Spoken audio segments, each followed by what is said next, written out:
കർത്താവേ, നിന്റെ ഉന്നതമായ നാമത്തിന് സ്തോത്രം ചെയ്യുന്നു. കർത്താവേ, നിന്റെ വിശുദ്ധ പൗരോഹിത്യത്തെ മഹത്വപ്പെടുത്തണമേ.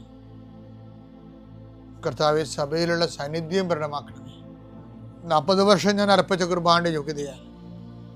കൃപാസ്ഥാനത്താറെ ജീവനോടെ പ്രത്യക്ഷപ്പെട്ട മാതാവിൻ്റെ പ്രത്യക്ഷീകരണത്തിൻ്റെ യോഗ്യതയാൽ അൾത്താരയിൽ നടന്ന 10,000-കണക്കിന് ആരാധനയുടെ ശക്തിയാൽ ദൈവവേദനെ മനസ്സ്, ശരീരം, ആരോഗ്യം ഏതെല്ലാം മേഖലകളിൽ എൻ്റെ മക്കൾ ഇന്ന് ഞെരുങ്ങുകയോ വിഷമിക്കുകയോ ചെയ്യുന്നുണ്ടെങ്കിൽ കർത്താവിൻ്റെ രക്തം നിങ്ങൾ തളിക്കപ്പെടട്ടെ. യേശുവിൻ്റെ നാമത്തിൽ വിങ്ങുന്ന മനസ്സാണ് നിങ്ങളുടെയെങ്കിൽ, സാമ്പത്തിക തകർച്ച ഉള്ളത് കാരണം, ചെയ്തുകൊണ്ടിരിക്കുന്ന കാര്യങ്ങൾ മുടങ്ങിപ്പോയത് കാരണം, വരുമാന സ്രോതസ് അടഞ്ഞു പോയത് കാരണം, പഠിക്കേണ്ട കാര്യങ്ങളും വിസ പ്രോസസ്സിങ്ങും,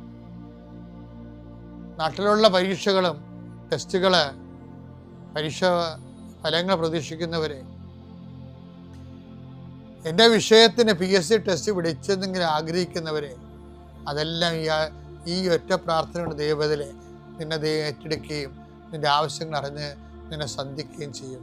നീ കടം കൊടുത്തിട്ടുള്ളവർ, അത് കിട്ടാത്തവർ, നിന്നോട് കടം വാങ്ങിച്ചിട്ടുള്ളവർ, അത് തരാത്തവർ, എല്ലാം കൊണ്ട് നീ ഞെരുങ്ങുന്ന വിഷയങ്ങളെല്ലാം കൃപാസ്ഥാനത്താരെ ജീവനോടെ പ്രത്യക്ഷപ്പെട്ട പരിശുദ്ധ അമ്മ നിൻ്റെ ഇന്നിൻ്റെ സങ്കടങ്ങളെ കണ്ണുനീരിനെ ഏറ്റെടുക്കുകയും എൻ്റെ ഈശോയുടെ നാമത്തിൽ ഞാൻ നിന്നെ ആശീർവദിക്കുകയും നീ ശക്തിപ്പെട്ട് രാത്രി തിരിച്ചെത്തുന്നവരെ കർത്താവിൻ്റെ കൃപ നിന്നെ പിന്തുടരട്ടെ.